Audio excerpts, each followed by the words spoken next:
Hello student, फिर से स्वागत है आपका अपने YouTube channel inside OT with Suraj sir में। चलिए बच्चों, शुरू करते हैं आज की क्लास। आज की जो क्लास रहने वाली है बच्चों, वो रहेगी केटामाइन पे। ठीक है, एक ड्रग है जिसका नाम है केटामाइन। ठीक है, अब तक जो भी क्लासेस अपनी चलती हुई आ रही है वो सारी, जो भी एम्स का एग्जाम ले लो, एमसीआर ले लो, या फिर जो भी एग्जाम्स हो रहे हैं जिनमें ओटी टेक्नीशियंस की पोस्ट आती है, उनके लिए बहुत इंपॉर्टेंट रहेंगे। साथ साथ जो भी बच्चे एकेडमिक की तैयारी कर रहे हैं उनके लिए भी ये जो है क्लासेस बहुत इंपॉर्टेंट रहने वाली है। हम पढ़ते हुए आ रहे हैं लगातार एनेस्थीसिया। एनेस्थीसिया का ही एक पार्ट है, एनेस्थेटिक ड्रग्स हम पढ़ रहे हैं। एनेस्थेटिक ड्रग्स के अंदर ही हम इसको जो है पढ़ते हैं। ड्रग का नाम रहेगा बच्चों केटामीन, और इसके बारे में पूरा हम डिस्कशन करेंगे। तो चलिए बच्चों, शुरू करते हैं आज की ये क्लास। ड्रग का नाम है बच्चों केटामीन। केटामीन जो है एक एनेस्थेटिक ड्रग है। जब किसी पेशेंट को जनरल एनेस्थीसिया दिया जाता है उस टाइम पे इसको भी काम में लिया जाता है। जैसे प्रोपोफोल काम में लेते थे, तो कई बार प्रोपोफोल की जगह इसको भी एज ए इंड्यूसिंग एजेंट काम में लिया जाता है। केटामीन जो है वो क्या है? डिसोसिएटिव एनेस्थीसिया है। डिसोसिएटिव का मतलब सिंपल भाषा में बात करूं तो खुद को, पेशेंट को खुद से और सराउंडिंग से डिसोसिएट कर देता है। इसलिए हम क्या नाम देते हैं? डिसोसिएटिव एनेस्थीसिया इसको नाम देते हैं। बच्चों काफी अभी कुछ दिनों से अपनी क्लासेस नहीं हो पा रही थी, वो बीच में एग्जाम भी आ गया था, तो अभी बीएसएफ का एग्जाम भी आने वाला है। ठीक है, बीएसएफ के फॉर्म निकलेंगे, उसके बाद फॉर्म फिल करके ज्यादा टाइम नहीं लगता उसमें। ठीक है, वो जल्दी एग्जाम कंडक्ट करा देता है, तो हम पढ़ेंगे, बहुत अच्छे से पढ़ेंगे ताकि एग्जाम जो है क्लियर हो सके। ठीक है, produce dissociative anaesthesia. It was synthesised by, किसने इसको सिंथेसिस किया था? एक साइंटिस्ट हुए जिसका नाम है स्टीवन, इन 1962। ठीक है, अपन की पॉइंट्स भी पढ़ेंगे, साथ साथ जो एकेडमिक वाले बच्चे रहेंगे उनके लिए भी मैं बताता हुआ चलूंगा। जो कंपटीशन में पूछा जा सकता है उसको मैं स्पेशल हाईलाइट कर दूंगा बच्चों। अब पहली बार कब यूज लिया गया, ये क्वेश्चन पूछा जा सकता है। First used in human. Human में पहली बार किसने यूज लिया? तो एक साइंटिस्ट हुए थे, इनका नाम है डोमिनो, और दूसरे का नाम क्या है? कॉर्सन। इन्होंने 1965 में इसको काम में लिया था। हालांकि ऐसा क्वेश्चन कभी पूछा नहीं गया है ड्रग के रिगार्डिंग, लेकिन चांसेस तो है पूछे जाने के, तो ये यहां से पूछा जा सकता है। आगे बात करते हैं बच्चों फिजिकल एंड केमिकल प्रॉपर्टी के बारे में। तो फिजिकल एंड केमिकल प्रॉपर्टी में सबसे पहला और इंपॉर्टेंट क्या रहेगा? It is a phencyclidine derivative. Important रहेगा, यहां से क्वेश्चन कॉम्पिटिटिव में पूछा जा सकता है। ठीक है, उसके बाद available as solution of 10 mg पर ml। ठीक है, और उसके अलावा 50 mg पर ml, दो प्रकार के सॉल्यूशन इसमें होते हैं। ठीक है, और प्रिजर्वेटिव भी इसमें होता है। ये भी क्वेश्चन आपसे पूछा जा सकता है कि कौन सा प्रिजर्वेटिव, केटामीन जो ड्रग होती है उसमें कौन सा प्रिजर्वेटिव मिलाया जाता है, तो कौन सा रहेगा? बेंजोथायोनियम क्लोराइड एक प्रिजर्वेटिव होता है। बेंजोथायोनियम क्लोराइड, ये इसमें एज ए प्रिजर्वेटिव मिलाया जाता है। प्रिजर्वेटिव का मतलब क्या होता है? जो किसी भी ड्रग को लंबे समय तक खराब होने से बचाए उसको प्रिजर्वेटिव कहते हैं। किसी भी संदर्भ में आप प्रिजर्वेटिव पढ़ोगे तो प्रिजर्वेटिव का मतलब यही होता है कि जिस भी चीज में वो मिलाया जा रहा है वो उसको लंबे समय तक स्टोर करने में या लंबे समय तक खराब नहीं होने दे, उसको हम प्रिजर्वेटिव बोलते हैं। क्लियर है बच्चों? नेक्स्ट बात करते हैं। ये बात हुई अपनी बेसिक बातें हैं, जिसमें क्या क्या याद रखने लायक चीजें हो गई। तीन मैंने बताई कॉम्पिटिटिव के लिए। ठीक है, एक स्टीवन रहेगा 1962 के अंदर पहली बार इसको क्या किया था? सिंथेसिस किया था, और पहली बार ह्यूमंस में यूज किया था कब? 1965 में, बनने के 3 साल बाद। चलिए नेक्स्ट, अब बात करते हैं इसकी एनेस्थेटिक प्रॉपर्टी एंड फार्माकोकाइनेटिक्स के बारे में कि एनेस्थेटिक प्रॉपर्टी क्या है और फार्माकोकाइनेटिक्स क्या है। सबसे पहले बात करते हैं ऑनसेट ऑफ एक्शन। बहुत बार क्वेश्चन पूछा जाता है, इंपॉर्टेंट रहेगा। Onset of action is 30 to 60 second. 30 से 60 सेकेंड के अंदर ही इफेक्ट आ जाता है। हर क्लास में बताता हूं, दो वर्ड होते हैं, एक का नाम है ऑनसेट ऑफ एक्शन, एक का नाम है duration of action. Onset of action का मतलब होता है कितनी देर में काम करना स्टार्ट किया। ऑनसेट ऑफ एक्शन कितनी देर तक काम कर रहा है, ड्यूरेशन ऑफ एक्शन, दोनों चीजें अलग अलग होती है, समझना। तो 30 से 60 सेकंड में काम करना स्टार्ट कर देता है। ठीक है, ये देखो ड्यूरेशन ऑफ एक्शन ये है। एलिमिनेशन हाफ लाइफ कितना है इसका? 2 to 3 आवर। टी हाफ जिसको हम बोलते हैं कितना रहेगा प्यारे बच्चों? 2 to 3 आवर। इंपॉर्टेंट है ये, है ना? ठीक है, इसके बाद फिर इसका इफेक्ट जो है धीरे धीरे खत्म हो जाता है। क्लियर है? अब ये क्वेश्चन यहां से पूछे जाते हैं।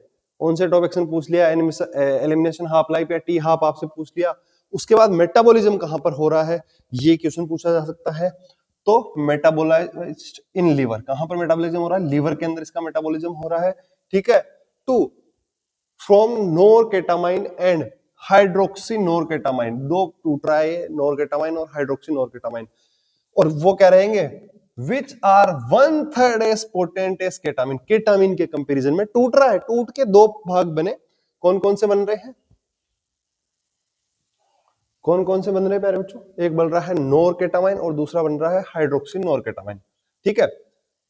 इनमें टूटता है, लेकिन ये कैसे होता है, 1/3 एस पोटेंट एस मॉर्फिन, मतलब मॉर्फिन सॉरी केटामिन, केटामिन के कंपैरिजन में इनका जो पावर रहेगा वो 1/3 रहेगा, क्लियर है बच्चों।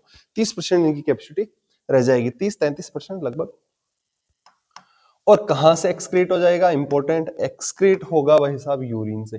इंपॉर्टेंट तो क्या देखो, एक्सक्रीट जो है या तो गट से होगा या यूरिन से होगा, ज्यादातर यहीं से ही होता है, ठीक है। स्वेटिंग से, भाई बाहर बॉडी से बाहर निकल क्या रहा है तुम्हारे, यूरिन निकलता है, गट निकलता है, तो वहीं से निकलेगा।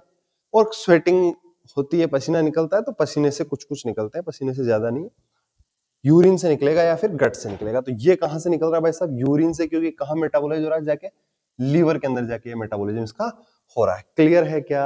ये अपने दो बातें हुई, आगे चलो। अब बात करते हैं site of action. Site of action का मतलब क्या होता है, जिस जगह पे जाके काम करना स्टार्ट कर रहा है उसको बोलते हैं हम साइट ऑफ एक्शन, क्लियर है।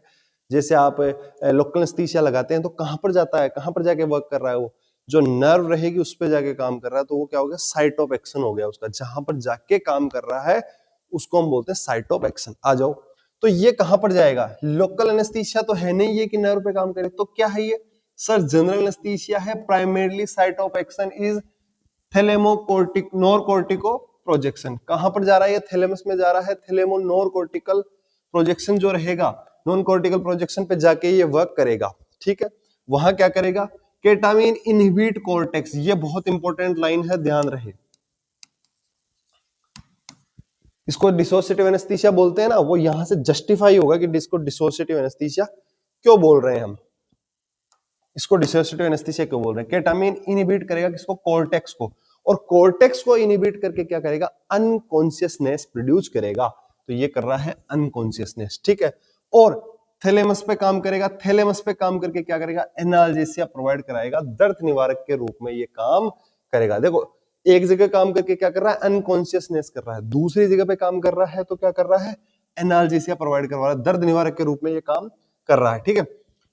एंड स्टिमुलेट लिम्बिक सिस्टम, और लिम्बिक सिस्टम को भी स्टिमुलेट करेगा। अब लिम्बिक सिस्टम को स्टिमुलेट करने से क्या होगा भाई साहब, तो emergency reactions and hallucination, emergency reactions हो सकते हैं, इसे गाली दे सकता है, चिल्ला सकता है ऐसे, और हेलुसिनेशन भी उसको हो सकता है, मति भ्रम भी उसको वहां पर देखा जा सकता है। हालांकि केटामाइन के जब साइड इफेक्ट आप पढ़ोगे तो उसमें ये पढ़ोगे कि हेलुसिनेशन होता है, इमरजेंसी रिएक्शन होता है, सीटी बजाने लग जाएगा, गालियां देने लग जाएगा पेशेंट, ठीक है, हो सकता है गाना गाने लग जाए, सिंगिंग करने लग जाए, तो ये क्या है, इमरजेंसी रिएक्शन एंड हेलुसिनेशन। तो मेनली बात क्या है, तीन जगह पे काम कर रहा है। केटामिन इनहिबिट करेगा कॉर्टेक्स को, उससे अनकॉन्शियसनेस प्रोड्यूस होगी, थैलेमस पे काम करेगा, उससे एनाल्जेसिक प्रोड्यूस करेगा, दर्द निवारक के रूप में काम करेगा। तीसरा क्या करेगा, लिम्बिक सिस्टम को स्टिमुलेट करने का काम करेगा, और जैसे ही लिम्बिक सिस्टम स्टिमुलेट होगा तो इमरजेंसी रिएक्शन एंड हेलुसिनेशन आपको वहां पर देखने को मिलेगा। आया क्या समझ में, आगे आ जाओ, आगे आ जाओ। It also act on medullary reticular formation, और कहां पर वर्क कर रहा है ये, ब्रेन के अंदर जाके मेडुलरी रेटिकुलर फॉर्मेशन पे वर्क करेगा, और स्पाइनल कॉर्ड पे भी ये वर्क करता है, ठीक है। देखो सीधी सी बात ये है, ये तो पूरे अपने जो ब्रेन वाला पार्ट रहेगा, स्पाइनल कॉर्ड वाला पार्ट रहेगा, वहां पर ये वर्क कर रहा है मेनली। कुछ याद नहीं रहे तो इतना याद रखना है, क्लियर, आगे आ जाओ। अब बात करते हैं सिस्टेमिक इफेक्ट के बारे में। सिस्टेमिक इफेक्ट का मतलब क्या होता है प्यारे बच्चों, सिस्टेमिक इफेक्ट का मतलब बताओ। सिस्टेमिक इफेक्ट का मतलब होता है कि किस सिस्टम पे जाके ये वर्क कर रहा है। जैसे ये गया आपके पास, मान लो सीएनएस के पास गया, सीवीएस के पास गया, ठीक है, कार्डियोवैस्कुलर सिस्टम के पास गया, रेस्पिरेटरी सिस्टम के पास गया, तो वहां पर जाके कर क्या रहा है, ठीक है। तो चलो देखते हैं। It produce dissociative anaesthesia, A state which dissociate the individual from surrounding and himself. इसको हम डिसोसिएटिव एनेस्थीसिया बोल रहे थे, तो उसका मतलब क्या है वो देख लो यहां पर, कि ये क्या कहेगा, डिसोसिएटिव एनेस्थीसिया करता क्या है, ए स्टेट, एक ऐसी अवस्था जिसमें क्या होगा, पेशेंट जो रहेगा खुद से और सराउंडिंग से दोनों से ही क्या हो जाएगा, डिसोसिएट हो जाएगा, सराउंडिंग एंड हिमसेल्फ दोनों से डिसोसिएट हो जाएगा, अलग हो जाएगा, उसको पता ही नहीं रहेगा मैं कहां हूं, क्या हूं, क्यों हूं। जब उसका इफेक्ट रहेगा, इफेक्ट खत्म होने के बाद तो ऑब्वियस सी बात है, नॉर्मल होगा। उसके बाद में अब सिस्टमिक इफेक्ट आए भाई साहब सेंट्रल नर्वस सिस्टम। सबसे पहले CNS, CNS central nervous system पे जाके ये क्या काम कर रहा है, ठीक है।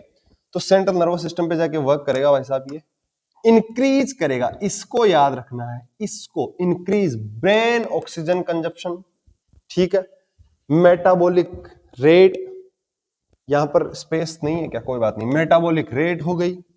उसके बाद में इंट्राक्रेनियल टेंशन जिसको हम बोलते हैं आई सीटी, इंट्राक्रेनियल टेंशन, ठीक है। ये क्या करेगा, इनको, ये तीन हो गए, 1 2 और 3, इनको क्या करेगा, इंक्रीज करेगा। ऑन द अदर हैंड, और क्या करेगा, as a NMDA antagonist it offers neuro protection. Clear है, ये 3-4 चीजें कर रहा है यहां पर। सबसे पहले तो ब्रेन की ऑक्सीजन कंजप्शन को बढ़ा रहा है, मेटाबॉलिक रेट को बढ़ा रहा है, इंट्रा क्रेनियल टेंशन जो रहेगा, ठीक है, उसको भी ये क्या कर रहा है, इंक्रीज कर रहा है, और न्यूरो प्रोटेक्शन भी यहां पर ये कर रहा है।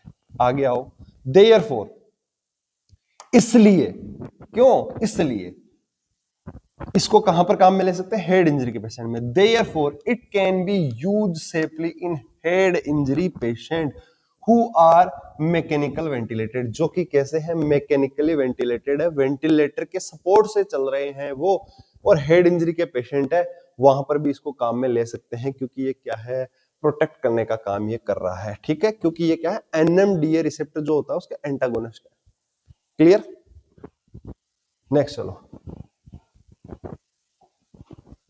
नेक्स्ट आओ, वेरी पोटेंट, दिखाई नहीं दे रहा हो तो नीचे कर लेता हूं, वेरी पोटेंट एनाल्जेसिक, अच्छे एनाल्जेसिक के रूप में काम करते हैं, अच्छे दर्द निवारक के रूप में ये काम कर रहा है। अब कोई पूछ ले कि दर्द निवारक के रूप में कैसे काम करेगा, तो अभी अभी हमने देखा था, कहां कहां पर वर्क करवा रहे थे इसको, ये रहा, यही था ना, सर थैलेमस पे वर्क करके एनाल्जेसिया प्रोड्यूस कर रहा है, समझ में आ गया, इसलिए क्या है, पोटेंट एनाल्जेसिक के रूप में काम करता है। आगे आओ, और क्या कर रहा है, इमरजेंसी रिएक्शंस भी किसमें आएंगे, सीएनएस में, सेंट्रल नर्वस सिस्टम में, तो हम देखेंगे इनको, इमरजेंसी रिएक्शंस, ठीक है। अब लगभग ये तो है नहीं कि हर पेशेंट में आपको देखने को मिलेगा, होता है लेकिन सभी में थोड़ी होगा, तो इसलिए देखो लिख रखा है यहां पर कि इमरजेंसी रिएक्शंस जो है ये इंसिडेंट कितने परसेंट, 10 to 30%, या 30 है बच्चों, ये ना, ये 3 ज्यादा ही दूर लिख दिया इसने, बीच में स्पेस दे दिया, मैं ऐसे ही रहने देता हूं, 30%, ठीक है। और बच्चों में इनमें थोड़ा सा ये कम के लिए बोल रहा है, ओल्ड एज के लिए भी कम ही बोल रहा है, less incident in children and old age, वहां पर लिख दिया लेस। उसके बाद में इमरजेंसी रिएक्शंस में क्या क्या इंक्लूड होगा, सॉरी इसमें सीएनएस पे वर्क करेगा तो और क्या इंक्लूड होगा, emergency reactions include vivid dreaming, ठीक है, floating out of the body, excitement, confusion, euphoria, fear. देखो कभी डर लगेगा पेशेंट को, कभी बहुत ज्यादा एक्साइटमेंट हो जाएगी, मजा आ गया, ठीक है, यूफोरिया हो सकता है। यूफोरिया भी एक तरीके का एक्साइटमेंट का नेक्स्ट लेवल है, कि एक्साइटमेंट हो रही है, बहुत ज्यादा हो रही है, यूफोरिया बोल देंगे। ड्रीमिंग, विविड ड्रीमिंग, मतलब उठपटांग सपने आ रहे हैं, सपनों में खोया हुआ है, हो सकता है बहुत अच्छे आ जाए, हो सकता है बहुत बुरे आ जाए, तो वो सब देखने को मिल सकता है, ठीक है। कंफ्यूजन हो सकता है पेशेंट को, कंफ्यूजन में रहेगा, ऑब्वियस सी बात है, डिसोसिएटिव एनेस्थीसिया उसको दे दिया, डिसोसिएट हो रखा है, तो वो कंफ्यूजन में ही रहता है। आई क्या बात समझ में, देखो सीधी सी बात ये है, टॉपिक है बढ़िया, बढ़िया इन द सेंस ढंग से पढ़ने लायक टॉपिक है, थोड़ा सा हो सकता है आपको हार्ड लग रहा हो, कोई बात नहीं, क्लास को वापस से देख लेना, समझ में आ जाएगा। कुछ भी समझ में नहीं आए, जो समझ में आ रहा है वो याद करो, क्योंकि कुछ नहीं से बढ़िया है कुछ, तुम नहीं तो कोई और सही, कोई और नहीं तो कोई और, तो इसलिए जितना समझ में आ रहा है उतना समझ लो। आई क्या बात समझ में, बहुत बढ़िया, आ जाओ आगे चलो।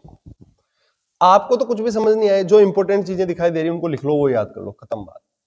एग्जाम में ये तो है नहीं कि एक एक चीज आपसे पूछ रहा है, वो इंपॉर्टेंट पूछता है, तो जो आपको समझ में आ रहा है वो लिखो बढ़िया तरीके से। आ गया आगे हेलुसिनेशन, मति भ्रम, ये भी सीएनएस पे वर्क करके, सेंट्रल नर्वस सिस्टम पे वर्क करके ही होगा। तो ये क्या करेगा, हेलुसिनेशन करेगा, मति भ्रम कर देगा। ठीक है, कैसे, ऑडिटरी और विजुअल दोनों, कि मतलब कोई कुछ बोल नहीं रहा, पहले लाइन पढ़ते हैं फिर देखते हैं। It produce both auditory and visual hallucination, mainly auditory. Auditory का मतलब क्या हो गया कि आपने कुछ बोला ही नहीं है, उसको सुनाई दे रहा है पता नहीं कहां से, कि आपने ये बोला, आप कुछ और बात कर रहे हो, आप कुछ और बोल रहे हो, वो समझे। आपने बोला ड्रिप खत्म हो गई, वो कुछ और ही सुन रहा है। अगर वो थोड़ा कॉन्शियस होने की कोशिश कर रहा है, मतलब जब सर्जरी खत्म हो रही है उसके बाद की बात कर, उसको लग रहा है तो पता ही नहीं क्या खत्म करने की बात कर रहे हैं, तो वो ऑडिटरी हेलुसिनेशन हो गया। मतलब बात कुछ और हो रही है, सुन कुछ और रहा है, या फिर बात हो ही नहीं रही है तो भी सुन रहा है। विजुअल हेलुसिनेशन भी, ऑडिटरी ज्यादा होता है। ठीक है, विजुअल हेलुसिनेशन में मतलब क्या है, कुछ चीज है ही नहीं, उसको दिखाई दे रही है कि ये फलान जी यहाँ क्या कर रहे हैं, ये साहब यहाँ क्या कर रहे हैं, साहब तो है ही नहीं वहां। तो ये क्या है, ये विजुअल हेलुसिनेशन है। ठीक है, ओटी में कुत्ता आ सकता है क्या, हो सकता है, उसको दिख जाए अरे कुत्ता क्या कर रहा है यहाँ। एनेस्थीसिया मान लो सक्शन मशीन पड़ी है, उसको कुत्ते जैसी दिख रही है, वो क्या है, विजुअल हेलुसिनेशन है। नहीं, सबको पता है नहीं है वहां पे, लेकिन विजुअल हेलुसिनेशन है ये। एक एग्जांपल दे रहा हूं, हालांकि ऐसा नहीं कि कुत्ता ही दिखे, मैं एक एग्जांपल दे रहा हूं। तो हेलुसिनेशन होगा ऑडिटरी और विजुअल दोनों। नेक्स्ट चलो, अब ये इंपॉर्टेंट, कोई पूछ ले मुझसे, देखो, hallucination is the most common side effect of ketamine. कोई पूछ ले कि केटामिन का सबसे कॉमन साइड इफेक्ट क्या रहेगा, hallucination is the most common side effect of ketamine, ये क्वेश्चन पूछा जा सकता है आपसे एग्जाम में। क्लियर है, सारे लिख देगा वो, ये लिख देगा, हेलुसिनेशन लिख देगा, ठीक है, कोई सा भी, ऑडिटरी और विजुअल, एक्साइटमेंट लिख देगा, कंफ्यूजन लिख देगा, ठीक है, यूफोरिया लिख देगा, तो क्या हो गया, हेलुसिनेशन। क्लियर है, या कुछ और भी लिख दे, कुछ भी लिख दे, तो वहां पर आपको क्या आंसर करना है, hallucination is the most common side effect of ketamine. आया समझ में, आओ आगे। नेक्स्ट देखिए, देखो थोड़ा हार्ड लग सकता है पर ठीक है, इतना बनता है, केटामिन ड्रग है तो इतना तो बनता ही है भाई। तुम जीए की ड्रग पढ़ रहे हो, तुम कोई कुछ और थोड़ी पढ़ रहे हो, या कोई मैं कुछ और हिंदी थोड़ी पढ़ा रहा हूं तुम्हें। आओ, hallucination and emergency reactions can be decrease by giving benzodiazepines along with ketamine. अब जो ये कार्यक्रम हो रहा है, कौन सा कार्यक्रम, हेलुसिनेशन हो रहा है, मति भ्रम हो रही है, ठीक है, मतलब एक ही बात हो गई, हिंदी इंग्लिश में बोल रहा हूं, और उसको बुरे सपने आ रहे हैं, ठीक है, विजुअल और ऑडिटरी उसको हेलुसिनेशन हो रहा है, ऐसी हरकतें हो रही है, तो इलाज ये भाई साहब, बेंजोडाइजेपिन साथ में दे दो। अब बेंजोडाइजेपिन कौन सी ड्रग होती है, फटाफट कमेंट करो, ठीक है। और बेंजोडाइजेपिन किसके साथ देना है, केटामिन के साथ देना है। बेंजोडाइजेपिन में 3 ड्रग पढ़ाई थी मैंने, क्लास अवेलेबल है यूट्यूब पे, जिन बच्चों ने नहीं देखी है कृपया जाके मिडाजोलाम, डाइजेपाम, लोराजिपाम, ये तीनों ड्रग मैंने पढ़ा रखी है। टॉपिक का नाम है बेंजोडाइजेपिन्स। बेंजोडाइजेपिन्स में 3 ड्रग हमने पढ़ी थी, डाइजेपाम, लोराजिपाम और मिडाजोलाम। वहां पर एक बात मैंने बोली थी, midazolam is the most common drug या मोस्ट कॉमन बेंजोडाइजेपिन्स, जो कब काम में लिया जाता है, जनरल एनेस्थीसिया में काम में लिया जाता है। जिन्होंने क्लासेस नहीं देखी है, पुरानी क्लासेस जाके देखिए, बहुत अच्छी क्लासेस है। मैं आपसे मतलब आपको विश्वास दिलाता हूं कि वो क्लासेस आपको बहुत अच्छे से समझ में आएगी। एक बार आप जाके देखिए, रियल जो आपके लेवल का एनेस्थीसिया है, जो ओटी वाले बच्चों के लिए इंपॉर्टेंट है, जो ओटी वाले बच्चों के एग्जाम में पूछा जा सकता है, वो आपको देखने को मिलेगा वहां पर। तुम्हें महसूस होगा कि रियल जो है आप यहीं पढ़ रहे हो, बाकी तुम्हें पता है क्या पढ़ रहे हो, ठीक है। हर कहीं नहीं जाना है, यही आना है। कहां पर, आपके अपने YouTube channel inside OT with Suraj sir में। नीचे डिस्क्रिप्शन में लिंक मिल जाएगा इंस्टाग्राम अकाउंट का, टेलीग्राम अकाउंट का, दोनों को जाके फॉलो कर लीजिए, क्योंकि टेलीग्राम पे मैं जो है कोई भी इंफॉर्मेशन आती है तो वो डाल देता हूँ। इंस्टा पे आप जो है मेरे से कम्युनिकेट कर सकते हो। क्या मैं अभी ऐसे क्लासेस में नंबर तो नहीं दे सकता ना, क्योंकि 10,000 बच्चे देख रहे हैं, अगर उसमें से 100 ने भी मुझे फोन किया तो परेशान हो सकता हूँ, या फिर 100 कॉल अटेंड भी नहीं कर पाऊंगा, वो भी सी बात है। तो वहां पर आप मुझे डीएम कर देते हो, तो मैं धीरे धीरे जैसे भी समय मिलता है मैं उनके रिप्लाई देने की कोशिश करता हूँ। आ जाओ आगे। अब बात करते हैं कार्डियोवैस्कुलर सिस्टम पे क्या इफेक्ट करता है केटामिन। हमने अब तक किसकी बात करी सर, सीएनएस की करी सर, सेंट्रल नर्वस सिस्टम के बारे में हमने बात करी कि सेंट्रल नर्वस सिस्टम पे जाके ये करता है, सही बात है। आ जाओ तो आगे, ketamine stimulate sympathetic system causing tachycardia. Cardiovascular system पे जाके क्या करेगा सर, टेकिकार्डिया कर देगा सर, हार्ट की जो बीट रहेगी ठीक है वो बढ़ जाएगी सर, 100 से प्लस चली जाएगी, टेकिकार्डिया हो जाएगा, ठीक है। हाइपरटेंशन हो सकती है सर, बीपी बढ़ सकती है, therefore is the intravenous anaesthesia of choice for shock. एक लाइन में सिर्फ एक बात समझनी है, क्या सर, सीएनएस पे सॉरी सीवीएस कार्डियोवैस्कुलर सिस्टम पे काम करेगा सर, दो काम कर रहा है, बीपी बढ़ा देगा, टेकिकार्डिया कर देगा, ठीक है, हार्ट रेट भी बढ़ रही है और ब्लड प्रेशर बढ़ रहा है। अब अपने पास में कोई ऐसा पेशेंट आया शॉक का, तो उसमें क्या करना है अपने को, उसमें बीपी मान लो कम है, तो शॉक के पेशेंट में एजेंट ऑफ चॉइस रहेगा कौन, केटामिन। आई क्या बात समझ में, क्योंकि ये दो कार्यक्रम कर रहा है सर, बीपी भी बढ़ा रहा है और सर टेकिकार्डिया भी कर रहा है, हार्ट रेट भी बढ़ा रहा है। इस कारण से इसको इंट्रावेनस एनेस्थीसिया ऑफ चॉइस बोला गया है, किसके लिए, शॉक के पेशेंट के लिए। क्वेश्चन पूछ लिया जाए कि पेशेंट है शॉक का, इंट्रावेनस एनेस्थीसिया ऑफ चॉइस बताओ, आपको एग्जांपल दे दिया, ओ सॉरी ऑप्शंस दे दिए, प्रोपोफॉल दे दिया, केटामिन दे दिया और एक दो ड्रग के नाम लिख दिए, तो केटामिन। नेक्स्ट चलो, ये कार्डियोवैस्कुलर सिस्टम पे इसने इफेक्ट किया। रेस्पिरेटरी सिस्टम पे क्या काम कर रहा है, ठीक है। क्लिनिकली यूज जो इसकी डोजेज रहेगी, जो मतलब फिक्स डोजेज है कि 2 mg पर केजी देना है, उतने तक दिक्कत नहीं, अगर उससे ज्यादा काम में ले रहे हो फिर दिक्कत है, ठीक है। हालांकि उतने में भी कईयों को दिक्कत हो जाती है, देखते हैं। Clinically use doses, it maintain respiration, कोई दिक्कत नहीं, मेंटेन हो रहा है रेस्पिरेशन, ठीक है। लेकिन अगर आप ज्यादा देते हो, can cause respiratory depression at higher dose, और वो क्या कर देगी, रेस्पिरेटरी डिप्रेशन कर देगी, कहां पर, at high doses, specially in children, specially किन में, बच्चों के अंदर। क्लिनिकली जितनी जो प्रिस्क्राइब है उतनी दे रहे हो, कोई दिक्कत नहीं है, पेशेंट की बॉडी वेट के अकॉर्डिंग दे रहे हो, कोई दिक्कत नहीं है। अगर ज्यादा देने का कोशिश की तो ज्यादा में फिर क्या करेगा, रेस्पिरेटरी डिप्रेशन करेगा एट हायर डोज, और स्पेशली किसमें करेगा, बच्चों में, चिल्ड्रंस में। क्लियर है प्यारे बच्चों, बहुत बढ़िया। नेक्स्ट चलो, और क्या काम करेगा सर, जो ट्रेके ब्रोंकियल जो स्पेस रहेगा, किसको बोलते हैं ये क्या है, पूरी लाइन पढ़ता हूं फिर बताता हूं। Tracheobronchial and salivary secretions are increase producing laryngospasm. देखो, स्लाइवरी सीक्रेशन तो आपको सबको पता है, लार का प्रोडक्शन बढ़ा देगा, और ये ट्रेकिया रही, ट्रेकिया आगे जाके डिवाइड होगी दो पार्ट में, तो यहां के सीक्रेशन जो है, यहां के सीक्रेशंस भी ये बढ़ा देगा, ठीक है। और ट्रेकिया की बढ़ाएगा, ऑब्वियसली बात है, देखो लिखा हुआ ट्रेकिया और ब्रोंकियल दोनों के सीक्रेशन बढ़ाएगा, तो ट्रेकिया की सीक्रेशन भी ये बढ़ा देगा और स्लाइवरी का सीक्रेशन भी ये बढ़ा देगा। तो इससे लेरिंगोस्पाज्म होने की दिक्कत, लेरिंगोस्पाज्म होने की चांसेस ज्यादा रहते हैं। अब इसको कम कैसे किया जाए सर, ऐसे ड्रग दी जाए जो सीक्रेशन को कम करने का काम करती है। तो कौन सी ड्रग है प्यारे बच्चों, करो कमेंट, करो याद। अरे ग्लाइकोपाइरोलेट नहीं देते क्या आप, तो इसलिए देयरफॉर यूज ऑफ एट्रोपिन और ग्लाइकोपाइरोलेट इज नेसेसरी विद केटामाइन। इसलिए जब भी किसी पेशेंट को केटामीन दिया जाता है तो कौन सी ड्रग साथ में दी जाती है प्यारे बच्चों, तो वहां पर एट्रोपिन या केटामीन ऐसी ड्रग है जो वहां पर साथ में दी जाएगी। आया क्या समझ में। अब क्वेश्चन पूछ लिया जाए कि ऐसी कौन सी ड्रग है जो केटामीन के साथ देना कंपलसरी है, तो सर ग्लाइकोपाइरोलेट या फिर एट्रोपिन, दोनों में से एक। अगर दोनों ऑप्शन में हो तो क्या देना जरूरी है सर, ग्लाइकोपाइरोलेट देंगे। मान लो दोनों ही बोल दे, सिंपल क्वेश्चन मैंने आपसे पूछा कि कौन सी ड्रग है केटामीन के साथ देनी जरूरी है, आपने आंसर किया सर ऐसी ड्रग देंगे जो सीक्रेशन को कम करे। मैंने बोला नाम बताओ, आपने बोला सर ग्लाइकोपाइरोलेट और केटामीन दोनों में से कोई भी दे दो।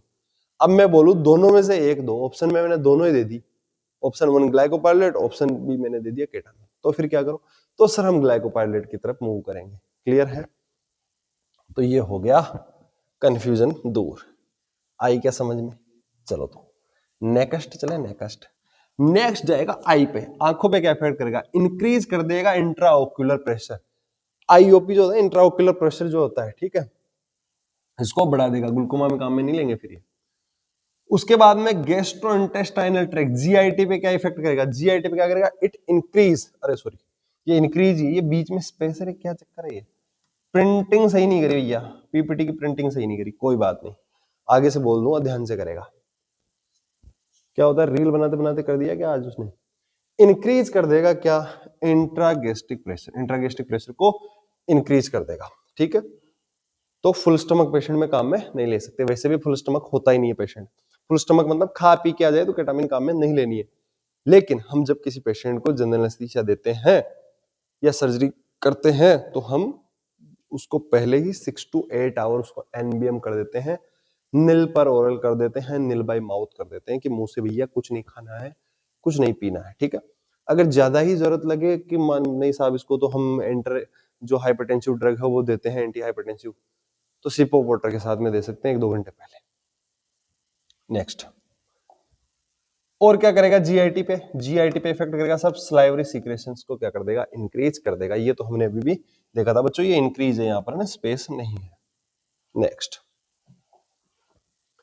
नेक्स्ट बात करते हैं डोजेस के बारे में, ठीक है। सबसे पहले तो कहां कहां से दे सकते हैं, रूट ऑफ ड्रग एडमिनिस्ट्रेशन, कहां से ड्रग जो है बॉडी में दे सकते हो केटामिन को, तो इट कैन बी गिवन, कहां कहां से दे सकते हैं सर, आईवी दे सकते हैं, इंट्रा वेनस दे सकते हैं, आईएम इंट्रा मस्कुलर दे सकते हैं, सर ओरल दे सकते हैं, सर नेजल दे सकते हैं, सर पर रेक्टल दे सकते हैं, सर इंट्राथिकली दे सकते हैं, सारे लगभग रूट इसमें कवर हो रहे हैं, ठीक है, सब किटेनियस नहीं है। लेकिन डोजेज की बात करूं तो क्या रहेगी, इंट्रावेनसली आप दे रहे हो मतलब आईवी अगर आप दे रहे हो तो 2 mg पर केजी रहेगा। आईवी जब भी किसी पेशेंट को ड्रग दी जाती है तो डायरेक्टली ब्लड स्ट्रीम में दी जाती है, सिस्टेमिक सर्कुलेशन में दी जाती है, ठीक है। और इंट्रामस्कुलर अगर आप दोगे तो 5 to 10 mg पर केजी दे देते हो, क्लियर है, फिर वहां से वो धीरे धीरे एब्जॉर्ब हो जाती है। ये हो गई डोज इंपॉर्टेंट, हालांकि ये भी इंपॉर्टेंट है क्योंकि ऐसा क्वेश्चन एक बार पूछा गया था कि कहां कहां से दे सकते हैं, तो आईएम, आईवी, ओरल, नेजल, पर रेक्टल, इंट्राथिकल। इसको याद करने का तरीका बता दूं तुम्हें, जो नहीं दे रहे उनको कर लो, साफ सबक्यूटेनियस नहीं देना, इस तरीके से याद करोगे तो हो जाएगा।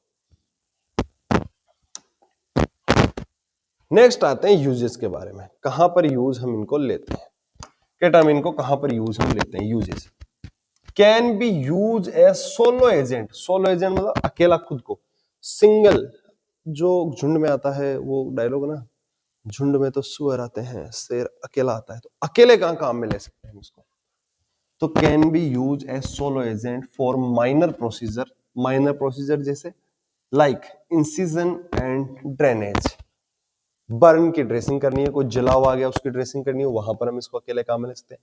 शॉक का पेशेंट है वहां पर भी इसको काम में ले सकते हैं, क्यों, क्योंकि ये क्या कर रहा है सर, हाइपर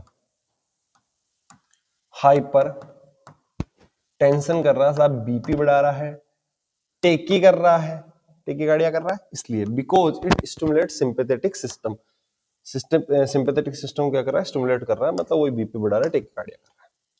उसके अलावा alternative method to inhalational induction in children through intramuscular route, intramuscular route में आप दे देते हो बच्चों के अंदर, तो ये जो है आपके इंड्यूस हो जाते हैं।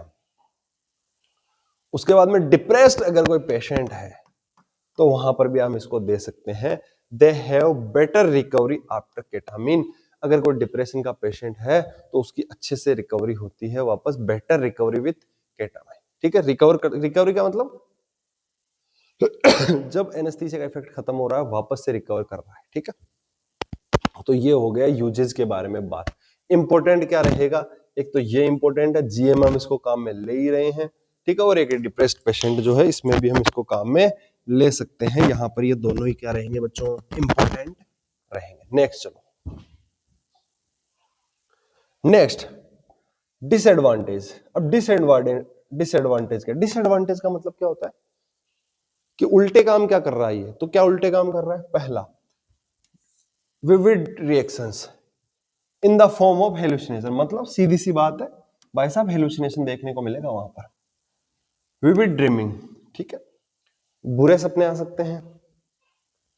इमरजेंसी रिएक्शंस आपको देखने को मिल सकते हैं। Emergency reactions are the major disadvantage. अब मोस्ट कॉमन कौन सा था, हमने यहां पढ़ा था, देखो एक सेकंड, लाइन कहां गई, लाइन ये रही, यही है क्या, नहीं इससे भी पहले है आई थिंक, ये रही। Hallucination is the most common side effect of ketamine. Ketamine का मोस्ट कॉमन साइड इफेक्ट है, ठीक है।